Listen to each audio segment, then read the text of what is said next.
G'day guys, I'm Ragnarok. Today we're going to be covering the Scar H in Battlefield 4. The Scar H is in the Assault class. It's the first rifle unlocked for Assault, besides the default weapon. Therefore it's pretty easy to get, even for new players. It's one of the best weapons in the game, and I'm going to explain why. First, let's go over the Scar's weapons history. Scar stands for Special Operations Forces Combat Assault Rifle. This family of rifles consists of two main types, the Scar L for light and the Scar H for heavy, which is chambered in 7.62 by 51mm NATO. Both are available in the standard and long barrel variants. The Scar is a gas-operated self-loading assault rifle with a rotating bolt. It is constructed with modularity in mind. 75th Ranger Regiment was the first large unit deployed into combat with 600 of the rifles in 2009. The US Special Operations Command later cancelled their purchase of the Scar L and planned to remove the rifle from their inventory by 2013. However, they will continue to purchase the Scar H version and also plan to purchase the 5.56mm conversion kits for the Scar H, allowing it to substitute for the Scar L. As of early 2015, the Scar is in service in over 20 countries. So now you know a bit more about the Scar weapons. If you've been playing modern shooters for quite a long time, you'll notice that the Scar L was featured in a lot of older games like Battlefield 2 and the early Call of Duty games. Battlefield 2's first expansion, BF2 Special Forces, was when we first saw the Scar H appear in the Battlefield series back in 2006. These days, due to the Scar L being less common now, you'll see the Scar H more often in recent titles. So what makes the Scar H so powerful? Well, it's very accurate for quite a range, making it effective at close to long range. However, it is best at close to medium range. This is due to the H meaning heavy. It shoots heavy bullets, allowing a kill from just 2 to 4 hits. Even with a silencer on the weapon, it holds up its damage pretty decently. It still requires 2 hits to the head, just like most other automatic weapons in BF4, however only takes 4 body shots, and its damage stays high for quite a long range. One of the drawbacks is the magazine only has 20 rounds, however most players reload before depleting the mag in most scenarios anyway. Its rate of fire is 620 rounds per minute. There are 2 fire modes, fully automatic and semi-automatic. I find at close range, just fire fully automatic, aiming down the sights, or a red dot sight work well here. At medium range, leave it as full auto and just burst your shots to keep the accuracy high. Cobra sights or a scope work well for medium range. At long range, change to semi-auto and attach a 4x scope and long barrel for increased range accuracy. For accessories, if you prefer a snappier aim down the sights at the cost of hip fire, use the canted iron sight. Torches are great for darker close quarter areas and when your enemies are using thermal optics. Lasers are best if you prefer firing from the hip and don't usually aim down the sights. Some players prefer to have no attachment used here as they think it's more of a burden than a perk, so keep that in mind. For barrels, the standard barrel is the best all-rounder for close and medium ranges.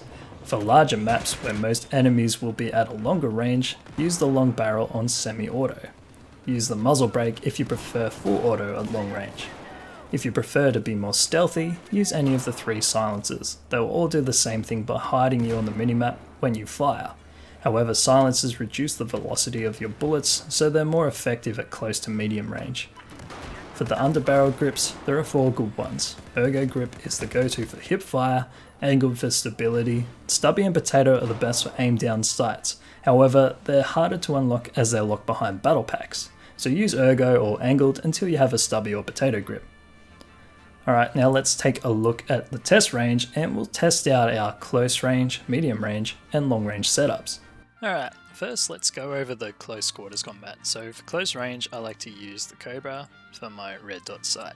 So close to medium range this is my favourite optics.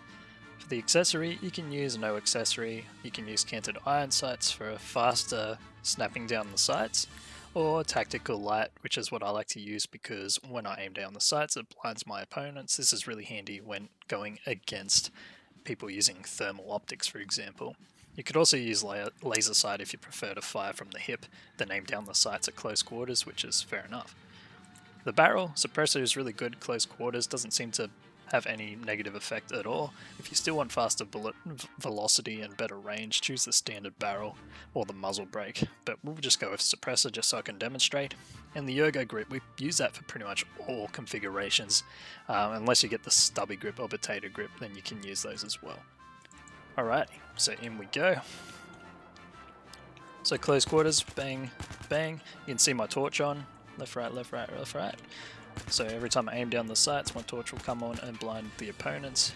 And at the close to medium range, you know, I can pretty much kill targets pretty easily within the single magazine.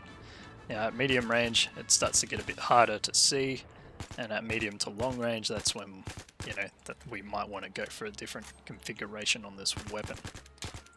So with this current setup, it takes about 4 bullets in the body, so 1, 2, 3, 4. And 2 headshots. 1, 2. There we go. And I believe it's the same for all configurations, except when you go long range, then it's 5 into the body, but still 2 headshots, which is harder to pull off at longer range with this weapon. Alright, let's show you the medium range setup. Okay, so if it's going to be close to medium range, I'd still choose the red dot sight like the Cobra. If you're going medium to longer range, I would choose the ACOG 4x scope. For accessory, we probably don't want to use the tactical light here, as that will just make everyone see you. So you can either use canted iron sights or no accessory. We'll just go with no accessory for now.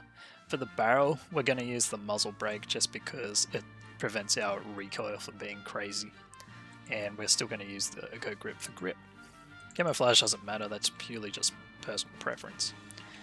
Now close range, it's still good. Let me just chuck that on full auto. But at medium range, we're a lot more effective now, as we can hit way further away and see a lot clearer. So, further away we get, it gets a little less accurate because we're using the muzzle brake. That keeps it stable, but the accuracy isn't quite as good. So for longer range, we're going to use a different barrel. We'll probably use heavy barrel. But medium to long range and medium to close range, this is an excellent setup. Alright, let's try the long range now. So for the long range, the only thing we're really going to change here is the barrel, so we're going to use a heavy barrel. So as you can see, the accuracy is better, but the recoil is going to be worse. So I'll just demonstrate the recoil. So if we're aiming really far, you can see the recoil just pulls us right up. So what we're going to do is we're going to put it on semi-auto, and boom. Recoil just brings our weapon right back down to where we started, and we're still getting nice accurate shots. Even on the moving targets all the way over in the distance there, and we can still see nice and clear. And remember, it's 5 hits to the body at that range, so you got to make sure you hit them 5 times in the body, unless they're on low health, or twice in the head, like that. Anyways guys, I hope this video has been nice and educational for you. Hope you've learned a few things about the Scar H and where it came from, why it's in the game, why it's so good, and hopefully these setups will help you get more kills with it if you were struggling before. If you like this video, please subscribe to the channel and leave me a like, and that way more people can find this video. And if there's other weapons you want me to cover, leave it in the comments below. And if you think you have a better configuration for the Scar H, leave that in the comments as well. Thanks for watching guys, I'll see you in the next video.